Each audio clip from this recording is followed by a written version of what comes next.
Bonjour à vous. Aujourd'hui, je vous fais une vidéo pour vous expliquer comment faire pour gagner en force. Alors, pour gagner en force, ce qu'il faut comprendre, c'est demander au cerveau de recruter de nouvelles fibres musculaires. La force, c'est ça en fait, c'est recruter de nouvelles fibres musculaires pour pouvoir utiliser de plus en plus de masse musculaire, de plus en plus de muscles en fait pour avoir plus de force. En gros, c'est ça. La force, c'est pas forcément un synonyme de prise de masse musculaire.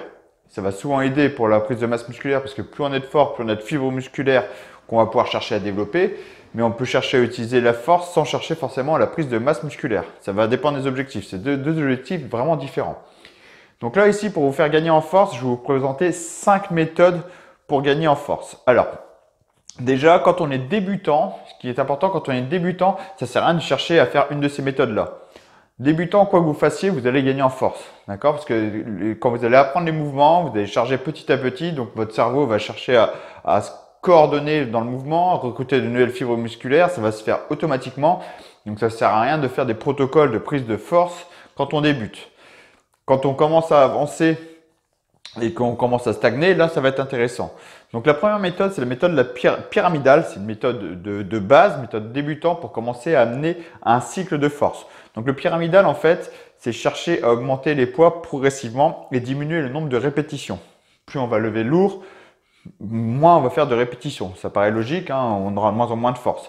Donc pour comprendre, en fait, par exemple, passer au développé couché, là, pour aujourd'hui, je vais vous expliquer, on va donner des exemples sur le développé couché, mais c'est valable sur n'importe quel groupe musculaire, n'importe quel exercice.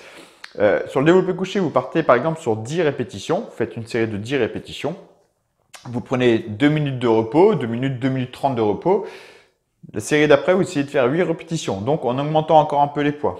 8 répétitions, puis pareil, là, vous augmentez encore le temps de repos, vous passez au moins 3 minutes. Vous essayez 6 répétitions, donc encore plus lourd. Puis vous augmentez encore le temps de repos, parce que là, le but, comme je vous l'ai dit, c'est pas hypertrophier le muscle, on va pas chercher à fatiguer le groupe musculaire, mais on va chercher à jouer sur le système nerveux, donc on va prendre pas mal de temps de repos pour récupérer totalement. Et on va partir sur 5, voire 4, voire 3 répétitions. Donc ça, c'est une méthode pyramidale, c'est pour amener progressivement à la force. Donc là, ce qui est intéressant en pyramidal, donc ça s'utilise aussi dans d'autres méthodes quand on ne recherche pas forcément à la force. Ce qui est intéressant, c'est qu'on est sur du 10 répétitions, du 8, du 6 et puis du 5, 4 ou 3. On la fourchette entre 5 et 3. Donc là, on est sur différentes filières. 10, on va être sur l'hypertrophie musculaire, le 8 aussi, le 6 et 8, on est entre l'hypertrophie et la force, et entre 5 et 3, on est vraiment sur de la force. Donc on va pouvoir jouer sur les différentes filières. Donc c'est un programme de muscu qui est assez courant, qui est très intéressant. La deuxième méthode, pour la force, donc une fois qu'on a fait le pyramidal, c'est important de commencer d'abord pour le pyramidal, pour préparer le corps, les articulations à lever lourd. D'accord? On va chercher progressivement à monter entre 5 et 3 répétitions.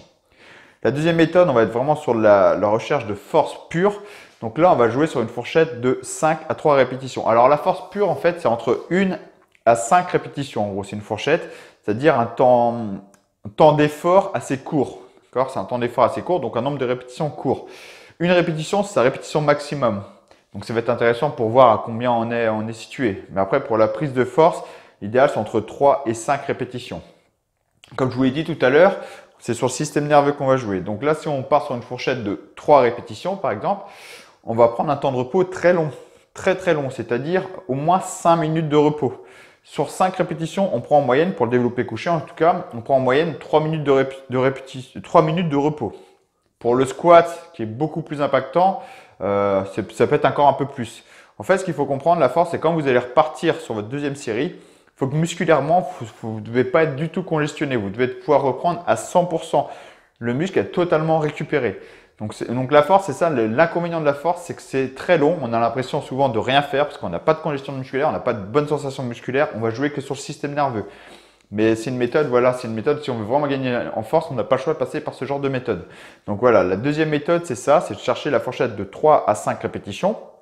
Par exemple, 5 répétitions, je prends minimum 3 minutes de repos, vraiment minimum, et je repars. Si je prends 4 répétitions, je prends 4 minutes de repos. Si je prends 3 répétitions, je fais au moins 5 minutes de repos. Moins on fait de répétitions, plus ça va être lourd. Donc plus ça va être lourd, plus c'est impactant, donc plus on aura besoin de temps de répétition, de temps de repos. Troisième méthode que j'aime beaucoup, c'est le reste-pause. Le reste-pause, alors ça se fait plus sur une fourchette qui va entre 6 et 10 répétitions. Donc là, c'est pour essayer de s'améliorer dans nos performances en force sur les 6 à 10 répétitions. Par exemple, on va prendre une fourchette de 10 répétitions. C'est plus facile à comprendre, c'est plus facile à adapter. Sur 10 répétitions, je vais prendre un poids que je suis capable de faire que 6 ou 8 fois. D'accord? Je prends un poids, un développé couché, je suis capable de le faire que 6 ou 8 fois. Et bien là, je fais mon développé couché. À 6 répétitions, je repose la barre. Je prends 20 secondes de repos. Et je repars pour faire au moins 2 répétitions. Je repose la barre, je reprends encore 20 secondes de repos et je repars peut-être pour 1 ou 2 répétitions. Donc on n'aura pas forcément à 10, ce sera peut-être à 8 ou 9 répétitions. Mais chaque séance, on essaie de refaire la même chose. Et petit à petit, on va arriver à nos 10 répétitions et pas 9 répétitions. Là, la première fois, j'ai fait que 9 répétitions, j'ai pas réussi à faire ma 10e. La semaine d'après, je vais peut-être réussir à faire 10. La semaine d'après, je vais peut-être avoir besoin de faire qu'une seule pause et pas 2 pauses. La semaine d'après, les 20 secondes de pause, je vais peut-être pouvoir les diminuer, passer à 15 secondes de pause. En fait, vous avez compris, c'est que petit à petit, on va pouvoir faire ce qu'on a fait sur 6 reps, le faire en 10 reps en une seule fois. Donc, c'est ça le reste pause. Donc, c'est valable par exemple pour les pompes. Voilà, les pompes, c'est aussi, ça se fait partout en fait sur les pompes. J'arrive pas à faire 10 répétitions, je fais que 6 répétitions, j'en fais 6, je récupère 20 secondes, je repars et j'essaie d'en faire le plus possible. En général, ça va être 2. Je récupère et je repars encore. Et petit à petit, on va diminuer ces coupures, on va diminuer ce temps de repos et en fait, on arrivera à faire en une seule fois les 10 répétitions. Voilà, c'est ça le reste pause. C'est assez facile à mettre en place, ça crame bien, c'est très dur, donc, mais par contre, c'est efficace. La 4e méthode, c'est avec les élastiques. Alors, l'avantage des élastiques ici, donc je vais rajouter des élastiques à la barre. Je vais prendre donc ma barre au développé couché avec un poids et des élastiques fixés sur la barre que je vais mettre sous le banc. Là, les élastiques, en fait, je prends un poids où je suis capable de faire, donc ça peut s'utiliser sur 5 répétitions jusqu'à 10 répétitions, hein, c'est pareil, 5 à 10 répétitions, ça peut s'utiliser un peu partout. On va partir sur 10 répétitions, je prends un poids qui peut me permettre de faire normalement mes 10 répétitions, voire un peu moins, 8 répétitions plutôt, pour essayer d'en faire 10. Donc on va dire qu'à 80 kg, je fais 8 répétitions. Non, à 80 kg, excusez-moi, 80 kg, je fais facilement mes 10 répétitions. Donc je vais garder ces 80 kg là pour partir sur mes 10 répétitions. Et je vais rajouter un élastique avec une tension moyenne. Là, ce qui va se passer, c'est que les 80 kg, normalement, c'est dur toujours en bas. En bas, c'est dur et plus on va monter, plus ça va être facile. Donc, c'est toujours comme ça, en fait, c'est en bas du mouvement, c'est dur. Donc là, avec l'élastique, ce qui va se passer, c'est qu'en bas, l'élastique va être détendu. Donc, il n'y aura pas de tension, je serai à mon poids normal. Et plus je vais monter, plus l'élastique va rajouter de la tension. Donc, je ne vais pas pouvoir profiter de la vitesse pour finir mon mouvement. Donc, ce qui fait, c'est que même en phase montée, mon corps va continuer à travailler. Deuxième avantage, c'est que quand on n'a pas d'élastique, on va freiner la barre, on va contrôler la barre pour la repousser. Là, l'élastique, on va devoir vraiment freiner la barre. Vraiment la freiner, parce que l'élastique, plus il va se tendre, plus il va chercher à revenir à son position initiale. Donc là, il faut vraiment freiner la barre. Et donc là, on va travailler vraiment dans les deux phases. La phase montée où l'élastique va additionner du poids au fur et à mesure qu'on va tendre l'élastique. Et à la phase descente, il faudra freiner pour contrôler le mouvement. Donc ça, c'est vraiment un accessoire qui peut vraiment vous aider à gagner en force. Hein. J'utilise énormément ça, les élastiques. Ça peut vraiment aider à gagner en force. Donc vous rajoutez des élastiques, alors vous mettez un poids qui vous permet de faire facilement vos 10 répétitions, donc idéalement au moins 12 répétitions, et vous mettez pas mal de tension dans l'élastique. Si vous voyez que vous arrivez à faire vos 10 répétitions, vous rajoutez du poids. Hein, bien sûr, vous rajoutez du poids, vous rajoutez une tension supplémentaire pour que vous fassiez entre 8 et 10 répétitions. D'accord? Si vous faites la fourchette, si vous voulez progresser sur 80 kg, par exemple, pour faire 10 répétitions, vous galérez pour faire 10 répétitions, vous en faites que 8 ou 9, et vous mettez 70 kg, vous rajoutez de l'élastique, et voilà, ça va rajouter de la tension. Parce qu'en fait, si je pars sur 70 kg, en bas du mouvement, j'ai 70 kg, et en haut du mouvement, je serai peut-être à 90. Donc, ça va vraiment m'aider à augmenter ma charge et ma capacité à lever lourd. Donc, j'espère que j'étais assez clair.